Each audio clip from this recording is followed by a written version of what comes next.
Welcome, everyone, to our Semel Institute and Psychiatry Department Grand Rounds. I'm Helena Hansen. I am interim chair of the Department of Psychiatry and interim director of the Semel Institute. It's my sheer pleasure to introduce today's speaker for Grand Rounds.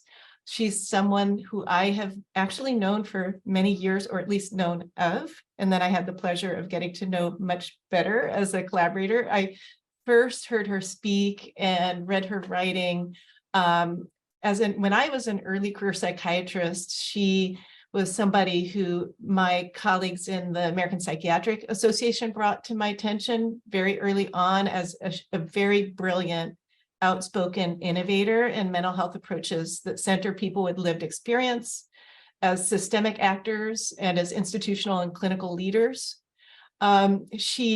After I listened to her talks and gotten to know her work and heard about her work, I later had the real honor of collaborating with her on this international network development project called Reimagining Psychiatry.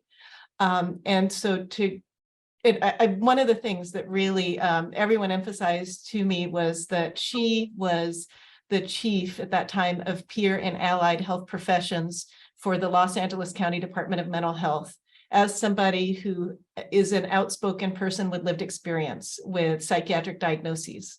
And she also served at that time as the director of the Office of Consumer Affairs for the Center for Mental Health Services, CMHS, of the United States Health and Human Services, Substance Abuse and Mental Health Services Administration, otherwise known as SAMHSA. She was also board president of the National Alliance on Mental Illness. So for a very long time, she's had a national and international presence. She's a leading mental health advocate and executive. She's known for her innovative and inclusive approach to mental health reform and the public disclosure of her personal story. As I mentioned, you actually can read about her in the New York Times in the series Lives Restored. She has over 15 years of experience in the kinds of innovations and transformations in peer workforce development that I just described. And her whole person approach to mental health is something that I believe has really had traction. She's currently the vice president of partnerships at Inseparable, the policy liaison for the National Association of Peer Supporters. And she's also on the Mental Health of America Board of Directors. She's the developer and host of the podcast series Unapologetically Black Unicorns. I highly recommend that podcast series. It focuses on mental health, race, equity, and lived experience. And she's the co-editor of the Journal of Psychiatric Services, the Lived Experience and Leadership column. She's authored numerous peer-reviewed journal articles and book chapters. She has a master's in organizational psychology from the California School of Professional Psychology of Alliant International University and an M.B.A. from Case Western University's Weatherhead School of Management. So without further ado, thank you so much, Keris Myrick, for joining us. Thank you. Thank you so much for the introduction. And I'm so happy to be here. I think it's been since I worked at LACDMH that I've done a grand rounds for UCLA. I think it was on campus last time. But anyway, here I am in Zoom, happy to be here. I have a PowerPoint to share. I'm not addicted to PowerPoint, but certainly I am a very visual person. So for us visual learners out there, I will share PowerPoint, but there'll be some slides I'll just skip over so that we have enough time also for discussion and Q&A. So let me hopefully see if this will do what it needs to do. Okay, so hopefully you can see the PowerPoint. You just got introduced to me, so you all don't need that. I just put that in there in case somebody doesn't have my speaker introduction. I don't have any disclosures, full disclosure, no disclosures. And I titled this talk, You Woke. Hey, you woke. The peer movement is social justice driver for behavioral health recovery and systems design. Throughout the PowerPoint, you will hear some of the voices of people who have been on my podcast, because I think rather than me tell parts of their story or parts of why this is important, you can actually hear it directly from them. So I actually put the first person up here, Z Okaranta, and I want you to just listen to what she says, because this will help us think about the rest of the things we're going to talk about today. And the things that put me in crisis were not because of who I was, or even not even necessarily the things that happened to me. It was the conditions around me were not conducive to me being able to live a sustainable life that was full of joy, or they even had much in it. So when I see people coming into the respite, the first thing I think of is not what led you here, what have you been through? It's, what is the barrier? What is stopping you, and what is stopping the community from embracing you? Because I also just think respites would not exist if we had a society, had a community where people had their doors open when we're in times of suffering. So Z lives in Wisconsin and is running a peer respite in Wisconsin. So just to give you some background there. And the thing and some of the things that she talks about, really resonated with me. She's much, much younger than myself, but she's talking about the very same things that I first started talking about when I entered into the mental health field, first as a patient, and then later as a peer supporter and an administrator, et cetera. And that's how sometimes the things that we're focused on in the mental health system tend to be around the professional care and the reduction of symptoms. But people, live full lives in their community. They have social networks, maybe. They may be working or have a vocation or interested in these things, in education, spiritual life, family life, having relationships, etc. But those things tend to be pushed off to the side and not addressed while people are focused mainly on reducing, especially during crisis, by the way, sort of reducing the symptoms and focusing on the care. But what peers think about is that whole person. Now, I know most of us now are thinking more about the whole person, yet sometimes those things just get pushed off to the side, as Z was sort of saying. And so you'll see that professional care is still there, quote unquote, mental illness is still there. But the things that are really important to the person. So this actually is my circle, if I had to draw it, and things were of relative importance, especially when I was not doing well. I was very concerned about how I was interacting with my family, how my family was interacting with me. I was working and I was very worried about losing my job or keeping my job or getting another job. I was also in school, so education was important. But generally, again, these things were not talked about, but this is sort of the whole person approach we're looking at. The mental illness is still there. The size of the mental illness, if you will, is not relative to the size of the symptoms. It's relative to the thing that was really at the forefront.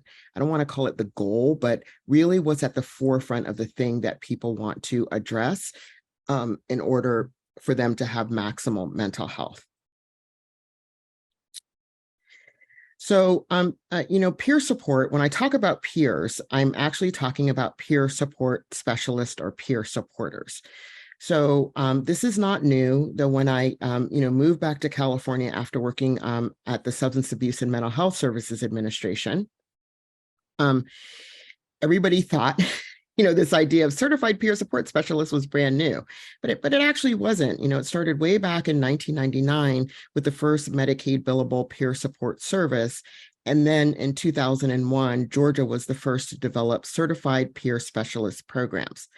So the Center for Medicaid Services actually provided guidance and really regulations around sort of what needs to happen in order for states to be able to bill for certified peer specialists. In 2007, CMS provided a letter to state Medicaid directors, number one, endorsing peer support, as well as spelling out the major criteria that states needed to follow. So each state is a little bit different, but there are like basic criteria that they do have to follow. So you can see all the way down to today. In 2016, there were 41 states. We'll talk about where things are today in 2023.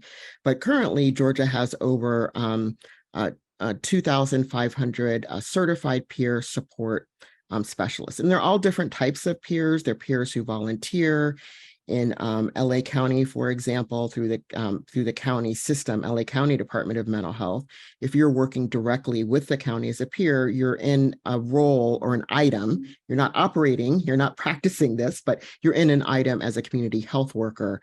So are the promotoras as well. So promotoras, peers, community health workers are all under this quote unquote item as community health worker, but each operate under their scope of practice, even though the item title is exactly the same. So in 2022, in our state, we had the passage of Senate Bill 803, which actually was our Peer Specialist Certification Act. Now, we are one of the last 2 states that did not have a certified peer specialist criteria so that peers could bill Medi-Cal for direct peer services.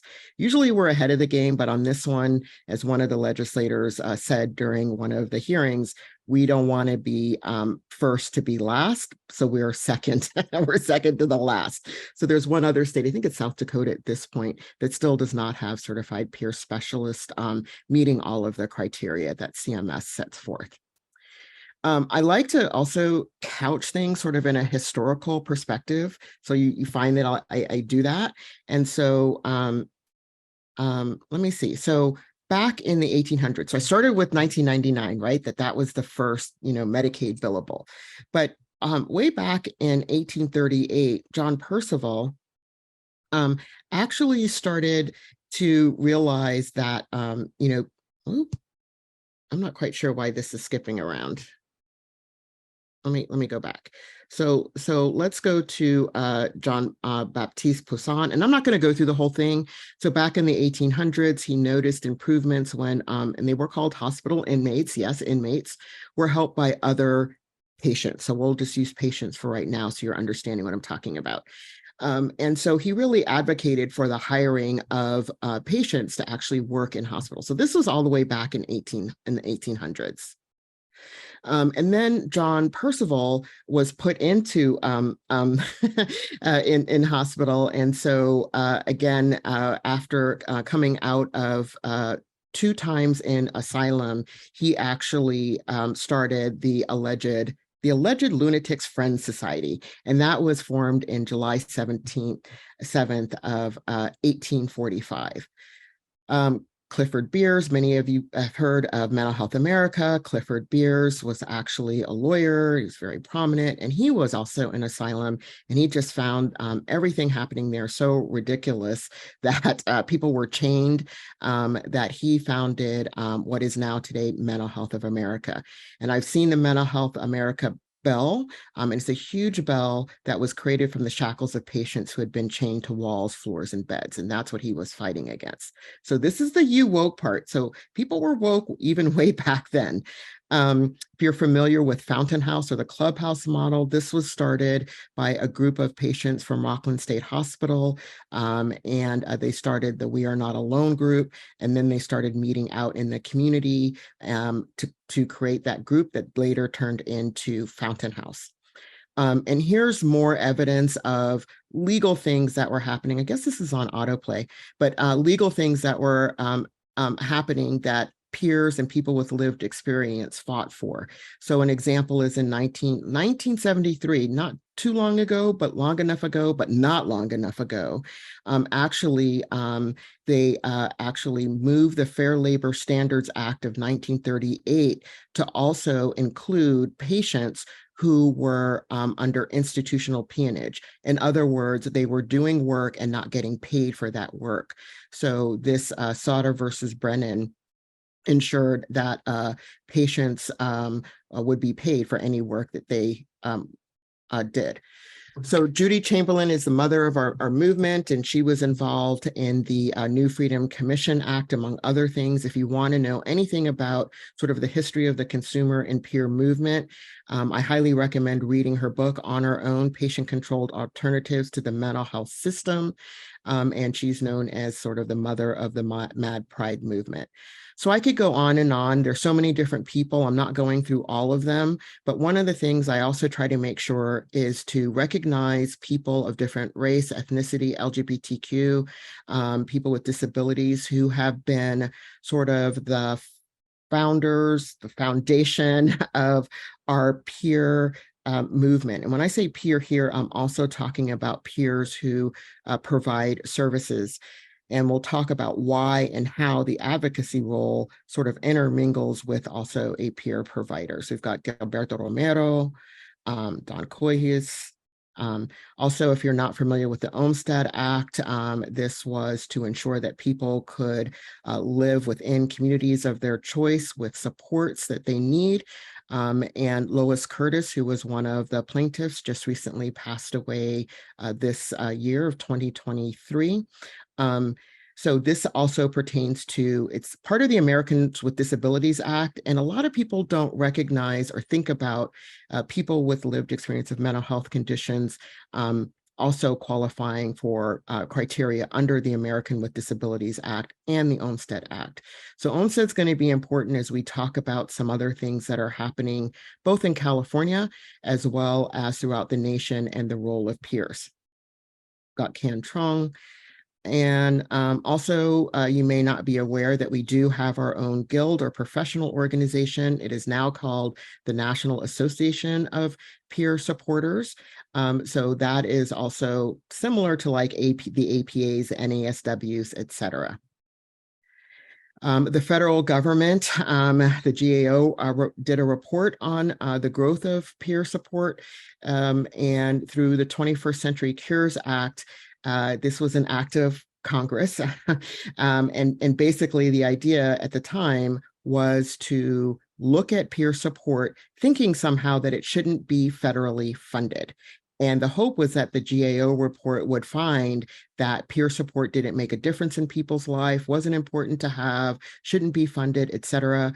But what it actually did was find quite the opposite and created some guidance, if you will, to states describing leading practices for certifying peer specialists and identifying by program officials in selected states.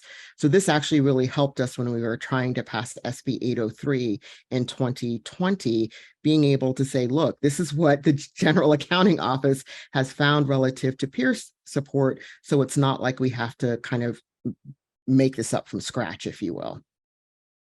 So we do have core competencies for peer support. In 2017, SAMHSA developed some core competencies for peer supporters. These are guidance. SAMHSA cannot create things for workforce that are like certification and the like. So what was needed was to provide guidance for the peer support workforce. These are our core values of peer support from the National Association of Peer Supporters. And I want you to notice number 7, which is peer support is voluntary, meaning we're supporting choice. So what does that mean when we think about many of the things that are happening today relative to moving coercive practices? Such, for California, we have care court. We're looking at LPS reform, things like that. In LA County, for example, one of the things that they're trying to use some, I believe, MHSA funding for, maybe it was something out of the Board of Supervisors, was to actually fund peer support within a care court model. Now, care court is it's involuntary. It's referring people primarily who experience schizophrenia and or psychosis, also who may have substance use disorders, who are unhoused, who have not been housed or not wanting to access services, by bringing them into a court model where they will get a care plan. Now, within the court model, they can agree, or they could say, yes, I want to be a part of the plan, or no, I do not want to be a part of the plan. That's sort of the voluntary nature of the involuntary. It sounds kind of oxymoronic, but at the same time, if a person says no, then they get in line for conservatorship. So it's also a carrot and stick. But let's say they decide that they want to accept the care plan. So what would need to happen is, if in LA County in implementation, the regulations say a person who is referred to care court shall have a peer support, that would not actually work. What it should say, or what it needs to say, so that we are operating within our values and our core practices, is that someone who is referred to a care plan, has accepted that care plan under care court, shall have a peer support if they so choose. That way, it makes it available to the person to say, yes, I want a peer support. No, I don't want peer support. And for there to be no other consequence if they decide that they do not want to work with a peer supporter. So can we work with people who are under involuntary orders? Yes, if the person has requested to work with a peer supporter, but they cannot be mandated to work with a peer supporter. So let's talk a little bit about what happened in 2020. Cal Mesa is which is the Joint Powers of Authority for the counties, is overseeing the peer support specialist certification. So if you want to know anything about what's happening in California relative to certified peer specialists, these are Medi-Cal certified peer support specialists who will be billing Medi-Cal, have to have a certification. So the Center for Medicaid Services says three things that states have to do. One is that the state has to have core competencies. They have to have core competencies for peers. They have to have training, and they have to have define what is supervision. A peer must be 18 years old or older, and also they must have a high school diploma and or equivalent.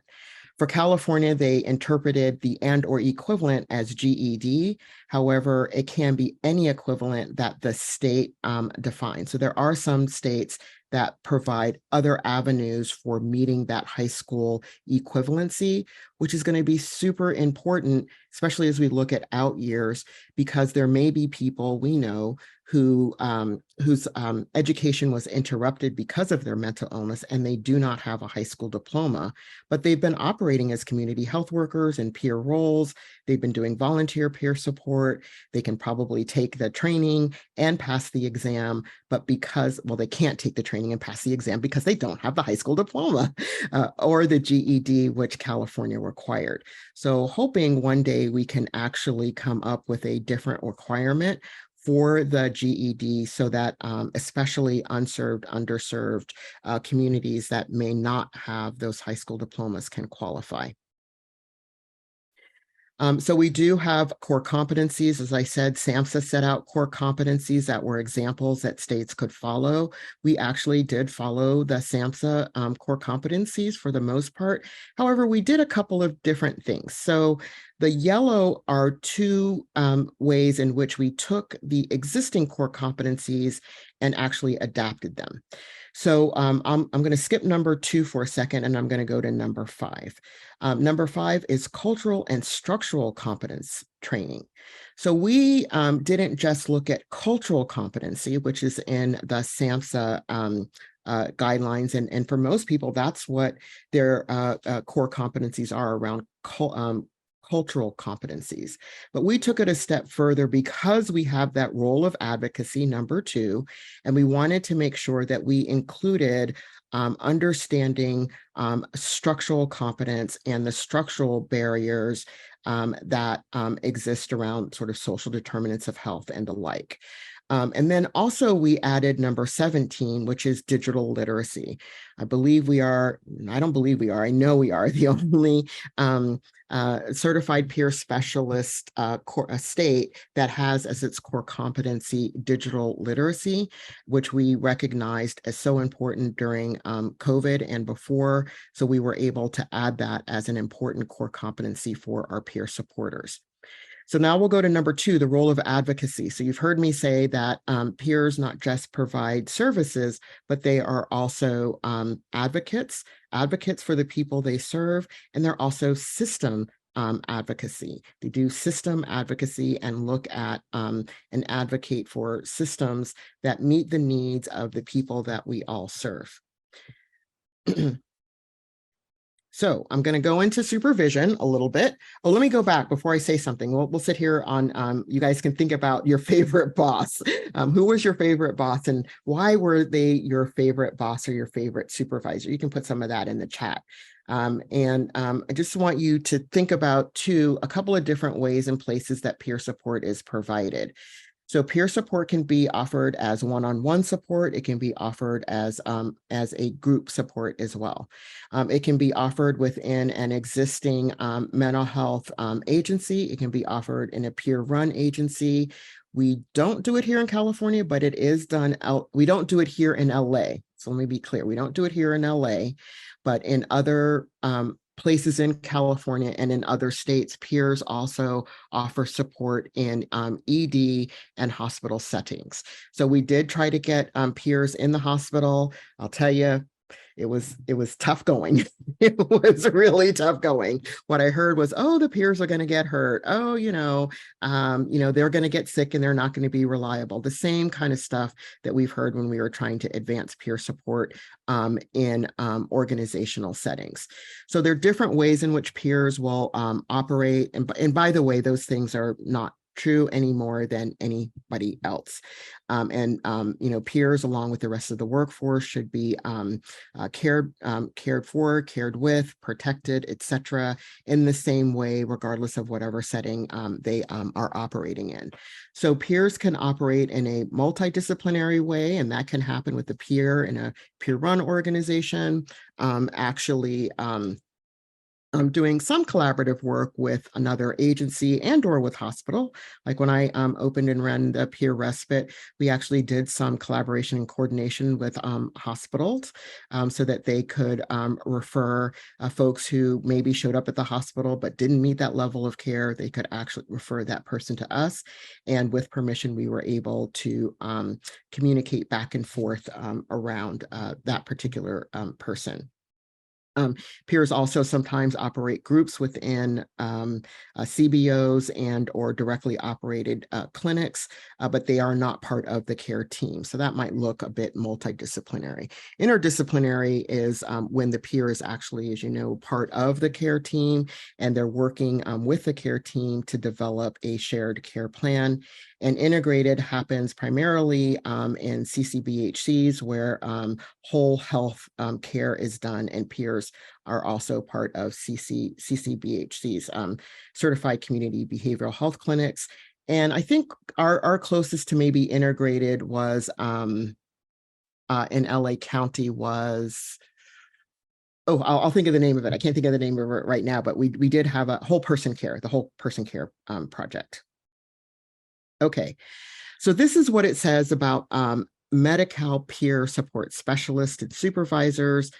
This is just for, of course, here in California. One of the things to remember here is that a lot of times it will be a licensed provider who doesn't really know. How could you know? You're not trained in a peer support role, but you have to be able to supervise that person. And so the other thing is that peers also, peer supporters can also be peer supervisors. So just to keep that in mind. So there are a couple of things that need to happen for our state around training requirements of a supervisor. So, having that certification or working as a non-peer behavioral health profession, and then again, having the high school diploma or GED and 4 years of behavioral health direct service experience. One thing to remember here is that just because you might be a licensed provider and you have lived experience of a mental health condition, that in and of itself does not make you a peer supporter. You're operating out of your license. And if you don't want to operate out of that license and then become a certified peer supporter, you need to go through that process of becoming a certified peer supporter and operate within our core practices and core competencies and the like. Okay, so, I talked about, or want to talk really briefly about the 5 critical functions of peer support in practice. And just quickly here, think of these as core competencies, even though core competency probably isn't the right word, but it's really these critical functions. And it's the same critical functions that you would use in any type of supervision. I think the biggest difference is to think about what is an understanding the role, the practice of the peer supporter. And a peer supporter, by the way, is not just a person with lived experience helping another person with lived experience. It could be a family member who's also trained and has the certification who's helping another family member, a parent who's helping another parent, a youth who's helping another youth. And in our state, we will also have crisis supporters, certified peer supporters who specialize in crisis support as well.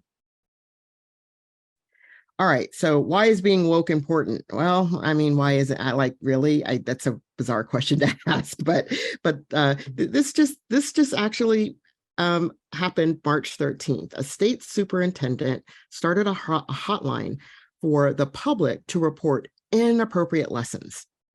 And one of those, the areas of inappropriate lessons include, if you read to the right, it says the Arizona Department of Education's Empower Hotline. I mean, really, Empower Hotline will take calls during weekday business hours. It's a key campaign promise of newly elected Superintendent Tom Horn, who ran on a platform that promised to focus on math, reading, instruction, and declare war on conversations about emotions and identity. Now, this is happening during a time when we say there's a youth mental health crisis, when we're passing legislation. It's already passed in California, but passing legislation in other states around mental health curriculum in schools, mental health providers in schools. We have, on the other hand, these kind of things happening, and we have, different groups. They're moms groups, and primarily, or they're known as moms groups, who are fighting against having mental health curriculum in schools and tying that in with critical race theory and social emotional learning. So I want you to listen to Nicole Kwan. What do you wish was available to you at that time to make it easier to get the help that you needed? Honestly, the first thing that came into my mind was to just have like a support system in school in terms of like people being nicer and teachers being more attentive and counselors being less busy, which I knew was like really difficult for counselors. So it's just like kind of like people being nicer and more patient to like the quiet students and like someone who didn't speak much English. I think just kind of asking a question of like, oh, how are you doing? Are you doing okay? You're so quiet. Why did you drop so many classes? I think that would be something that I would really appreciate back then. So Nicole is a immigrant and came to the United States in her early teens. She's now 23, I believe, and just getting ready to graduate college. But at the age of 18, she was still in high school and was having a mental health crisis. Her parents were not quite understanding, like this isn't something that came from their culture or their cultural understanding. So they thought Nicole could help herself, or they could help her, kind of a pull yourself up by your bootstrap sort of thing. However, Nicole recognized that she needed more help. She tried to get help in school. It was not there for her. She ended up going to the hospital, and luckily the hospital was able to connect her to care. And she's also super lucky because she was 18. Now, had she been under the age of 18, they would have had to contact the parents, and that probably would have maybe not have advanced her ability to get the support and care that she needs. So now she's an advocate, she's a UNICEF ambassador, and she's doing some work in the Houston, Texas area, another area where they don't want social emotional learning and mental health curriculum, et cetera, in schools, in order to create opportunities for students to come together and talk about the struggles they're going through and get referrals, resources, and support. So the role of advocacy and why being woke is so important, and the role of peers in order to help with this system change, is that we're all in this together, right? And the World Health Organization says it's an important means of raising awareness on mental health issues and ensuring that mental health is on the national agenda of governments. And advocacy can lead to improvements in policy, legislation, and service development. You'll notice in this picture, this is from New York. Most recently, there's a young man who's wearing a white coat, and he happens to be a psychiatrist. I was giving grand rounds for Columbia Presbyterian School of Medicine Department of Psychiatry talking about this, and he actually was a resident the year before, and there he is on the. Now, he is not the only psychiatrist that was at this particular rally. It was a number of psychiatrists and residents, peers, housing folks. So it was really a large group of people who were coming together to advocate against some of the movement that was happening in New York at the time. So it's really important for lived experience and peers to be a part of system design and redesign from the very beginning. A lot of times are asked after the fact, fill out this survey and tell us how you thought about how we did, versus thinking about during change and change management, how are peer supporters part of the whole planning and production process. So I call this the whole COCO situation, meaning peers as part of the planning, design, delivery, and evaluation. So at every step, people with lived experience and peer providers, just like other providers, can be a part of system design. So this is from the Global Mental Health Peer Network, and you can see all of the different ways in which persons with lived experience and peer supporters can be a part of design change. Everything from policy, research, services, reducing stigma, training, like I'm doing a training today, workforce development, etc. All right, so why do we struggle with this? So I think we struggle with it. I call it the elephant. We're all touching the elephant, a different part of the elephant, and saying it is the elephant. But we're only touching a part of the elephant. So in order for us not to pull the poor elephant apart, this elephant is so beautiful, not to kill the elephant, anything like that, we need to take time and recognize that we each are touching a part of the elephant and see it and experience it in a little bit different ways. But when we put our experiences together, we tend to get that whole picture. Let's skip through some of this. So one of the things to think about is how to involve lived experience and or peers throughout your entire agency or organization. All the way from the bottom is telling their personal story, all the way to the top of lived experience or peers contributing at all levels. Now, this comes from Hart's Ladder of Participation, and it was when UNICEF was trying to better define how they were involving the people they were seeking to serve. Okay. So this is Dr. Delphin Rittman, who is the Assistant Secretary of SAMHSA. To truly meet the needs of individuals that are having challenges. And, you know, I love that mantra, nothing about us without us. When I was commissioner and in my work now, I try to have that at the center of our work. And so the recovery office is very much about that, you know, involving individuals with lived experience in the work throughout SAMHSA.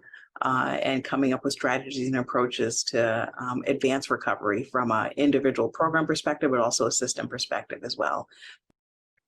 So we've got the Assistant Secretary of SAMHSA saying it's nothing about us without us. She created an Office of Recovery for both mental health, substance use, peers, people with lived experience of mental health conditions, substance use conditions, co-occurring, and family members, in order to ensure, and that office reports directly to her, such that anything that SAMHSA is doing actually goes through that lens filter, if you will, of recovery and lived experience. To truly. Okay, so I went through that really quick. My clock says one thing, but I think I'm looking at the wrong clock here. But I do want to go back and say a couple of things about where the peer workforce is nationally, where it is in California, where it is in LA, and things that we can start thinking about, especially as we remember sort of that role of the peer as provider and that role of the peer as advocate and as partner. So as I said, there's a lot going on legislatively around mental health around the country, as well as in California. And unfortunately, it's happening without the involvement of people with direct lived experience of services, of mental health systems, especially public systems. So that a lot of what is being moved forward is intersecting with a lot of social determinants of health and a lot of systems that many of us have interacted with. So it could be the criminal quote injustice system, the housing system, et cetera. So what is happening right now is that people with lived experience and peers are trying to galvanize around some of these movements to have a better foothold into creating alternatives to using, I'll just use the term forced treatment. We all know what that is, right? Or involuntary treatment. That again, in California, we've just started the peer support, certified peer support. So that passed in 2020 with implementation in 2023. It is now 2023. It is all implemented. Actually, it was July 2022. So we have peers who are grandfathered in, who are taking the exam. They still have to be hired. They still have to be deployed. They still have to be integrated in. You know, we're just at the beginning of this, yet at the same time, we're advancing things that work with communities and with folks who are really struggling. So if we are talking about the unhoused population, unhoused folks with mental health conditions who either don't want to accept services or may not know that what kind of services they actually can accept. I'd like to think of it that way. We haven't really used some really robust approaches. I was lucky to go up to Sacramento and talk to legislators, and I talked to the cabinet secretary, the Governor Gavin Newsom's cabinet secretary, and talked about the importance of peer respite. Peer respites are a great entryway for folks who are unhoused or struggling with housing situations, or maybe struggling with domestic violence situations. So they become unhoused and they may not either qualify for hospitalization or they have a fear of the hospital. So if we can actually intercede earlier and provide this option for folks to have 24/7 extra support from people who have been through that exact experience, may provide that opportunity to actually help somebody get connected to other types of services.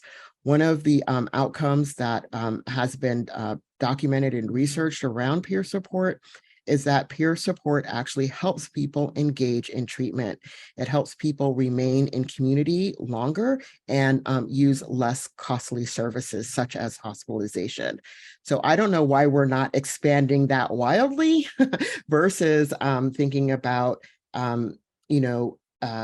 creating legislation that actually sends people to the status quo. So those are some areas where, just like in New York, if we had more collaborative work together to design a system that we would all want, to be able to understand what are the metrics that we should be looking at as far as outcomes. A lot of the outcomes we tend to look at are, is the person housed? That's super important. Number one, can't work on your mental health condition, take your medication if you don't have some kind of safe place to actually live and be supported in order to do that. But the other things we're looking at is symptom reduction and the like, where peers tend to be also looking at those things, as well as what are some of the other critical things that we need to be looking at. I am a certified personal medicine coach, and one of the things we actually help people do as well is look at what oppression, what things are there, like name that oppression, if you will. I don't know how else to put it, but recognizing that racism actually can impact your mental health. So we can't medicate that away. We need to be able to talk about racism and then help people be activated in what they might want to do in order to address racist systems. So those are also some of the ways in which peers are being woke. They're looking at not just cultural competency, structural competency, but also doing advocacy.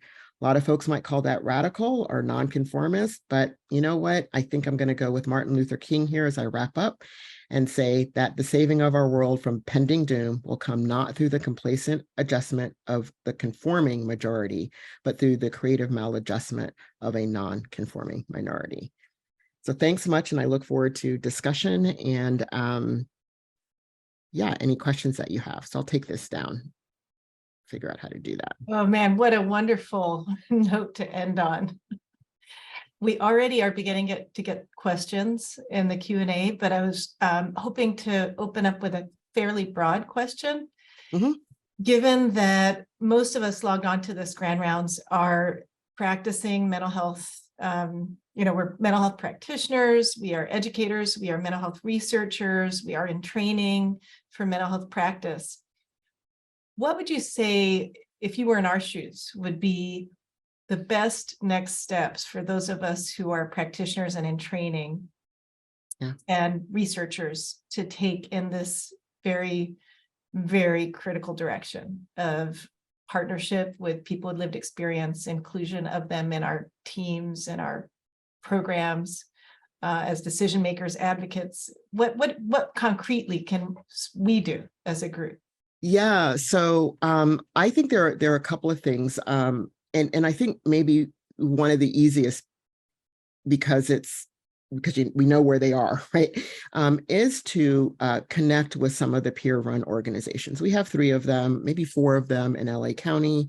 We have SHARE, Project Return Peer Support Network, Painted Brain, and I believe Backup is still up and running. So that's 4. And they're in different parts of LA County, and seeing if you can actually go for a visit. So as a matter of fact, we're actually going to be doing some visits like our version of Grand Rounds at a peer respite, because people don't understand what a peer respite is. I've invited Dr. Gowley, Governor Newsom, Mayor Steinberg, for example, to come on a tour with us in LA County to our peer respites and to some of our peer programs. Because I think it's very different to sit here and talk about it and blab on about it versus kind of having that hands-on experience. The other thing I think is going to be really important is to access as much information. And again, I know you guys are reading a lot, you're very, very busy, but I think it's so important to understand the research behind peer support in order to advocate for it. So again, there may be beliefs about peers because of working with somebody who technically, when you're in the public system, you're working with people who have maybe very complex needs. So trying to imagine that person with complex need, holding a day-to-day job where they have the responsibility of supporting somebody else might not come to everybody's imagination immediately. So you have to kind of suspend that kind of thing. You're only seeing a piece of the person. You're not seeing the whole person and their capabilities. So I think being able to get access to some of the research about peer support, you can do that on the SAMHSA website. By the way, there's some really great infographics that have great lit reviews on the back of it. Also, there's a book out, and it's cheap. It's cheap. Bang, that's the book by the National Association of Peer Supporters, called What It Takes: Wisdom from Peer Support Specialists and Supervisors. Great book. It feels a little long. It's not. It's a really easy read, but I think those are some of the first things. Third thing is to work with peer supporters who have been through the services that you have provided and shadow them for a day. And I love that Dr. Lamel does this in New York, for example, so that her residents in particular and fellows have a better understanding of the day-to-day lives that the people they're serving live. And the complexities of, oh my God, that's why they're late. I didn't know they had to take 3 buses and then walk a mile. Had no idea. right? But when you live that day experience, it gives a better, I think, understanding of what a person goes through. You can also do that with peer supporters as well. And start inviting folks, to meetings that you're having. If you're having open meetings or planning meetings, invite people from the very beginning to help plan, what do those meetings look like? Where should they occur? Who could help facilitate those sorts of things? So those are some concrete things. Oh, fantastic suggestions. I'm aware of psychiatry residency training programs that are doing this.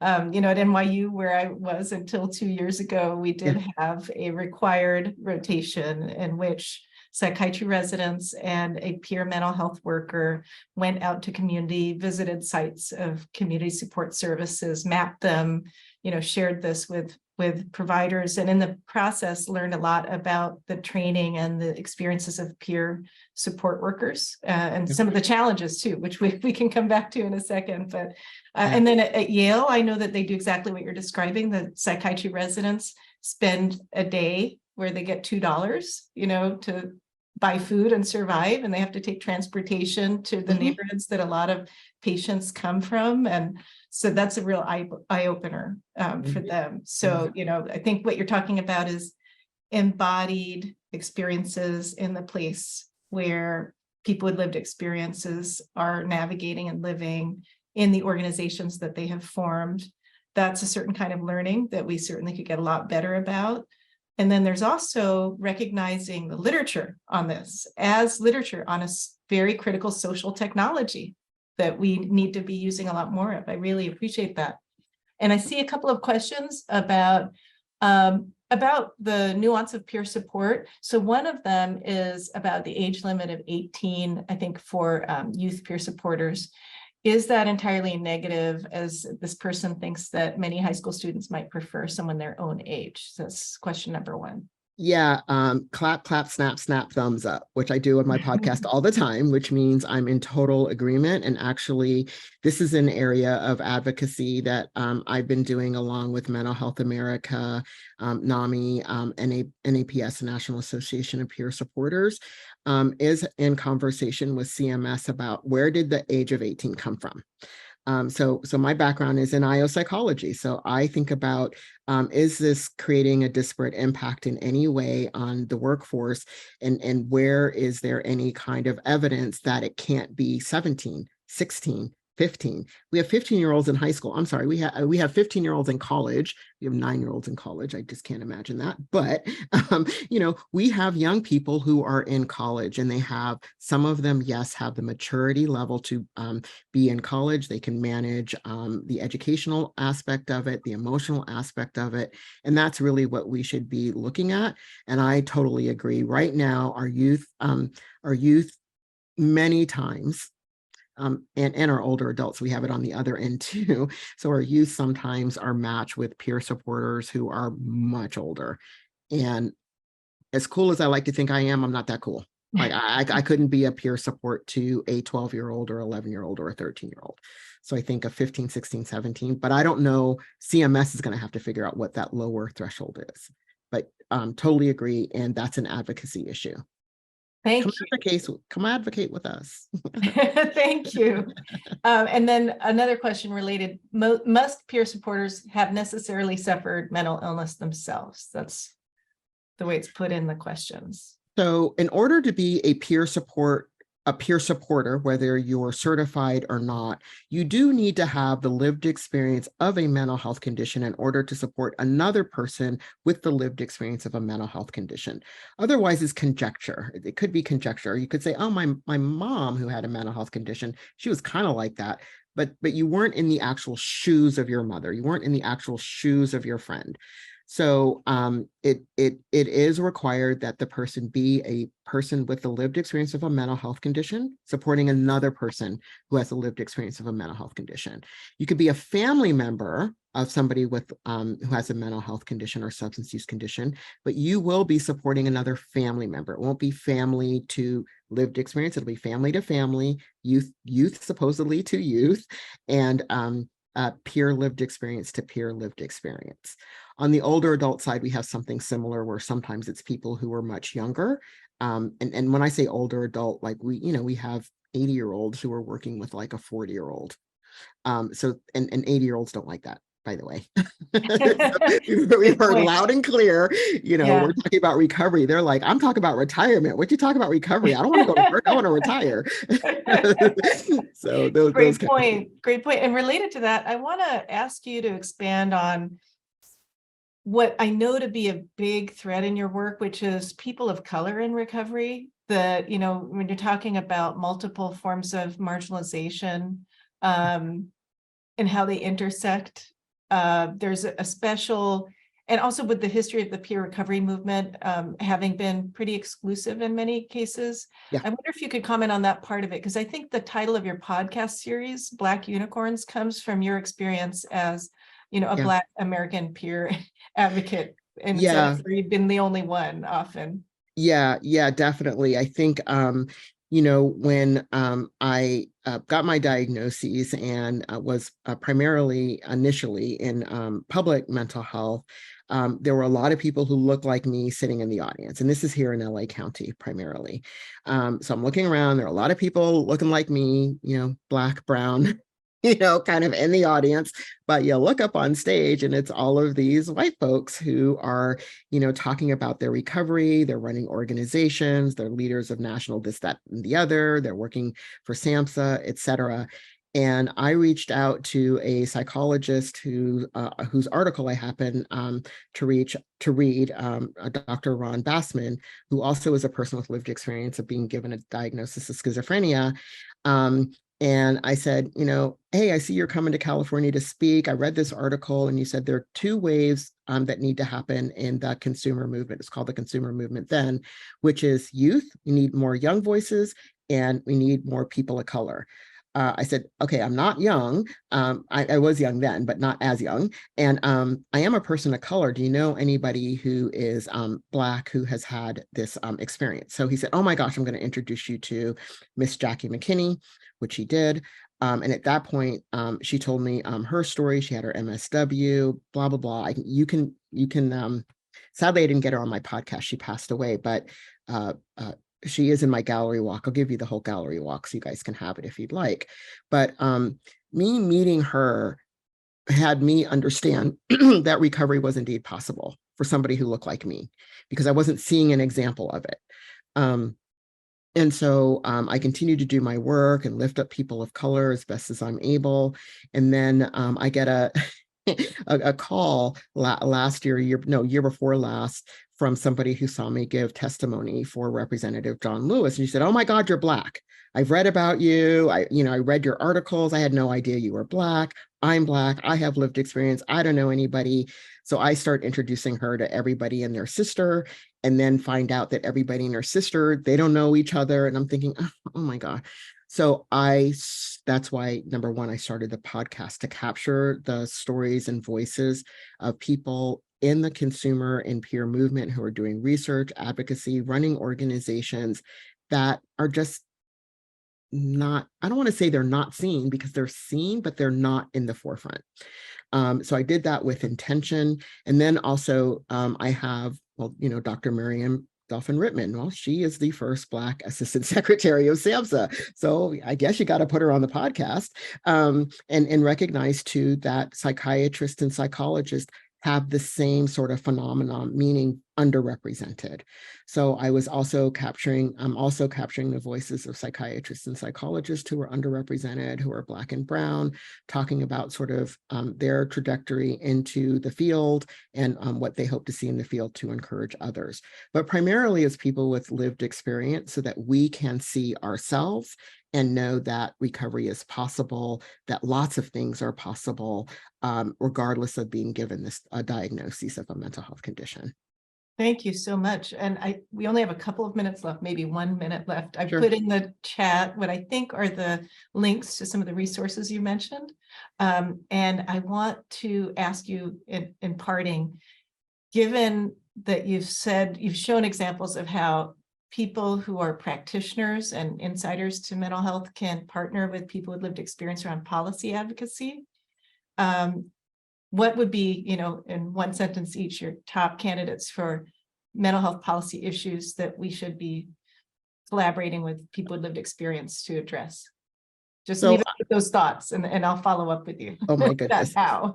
Okay, so the other thing too, by the way, is I'll send you the PowerPoint, and a lot of the links should be in the PowerPoint, even though you don't really need the PowerPoint. But anyway, the top thing I think is it seems like we're rolling back in time to using, even though they're called least restrictive, they're restrictive, and they're not addressing the fundamental core issues that are affecting society, like housing, poverty, things like that, racism, that is now sort of, mental health tends to be the scapegoat. Oh, if we can get the mentally ill off the street, the screaming person off the street. And sometimes I see that and read that as, if we could just get that Black and brown screaming, yelling person off my street, everything will be better.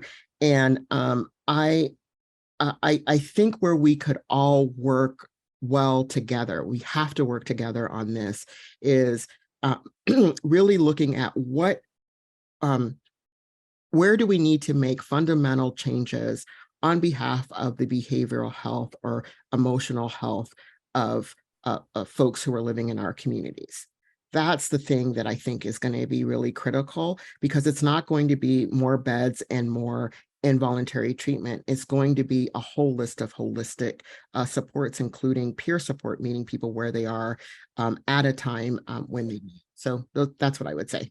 That's a long answer. Thank you so much again for all the work that you do and for coming to share with us in person. Thank you. Thank you. Thank you for having me. You too.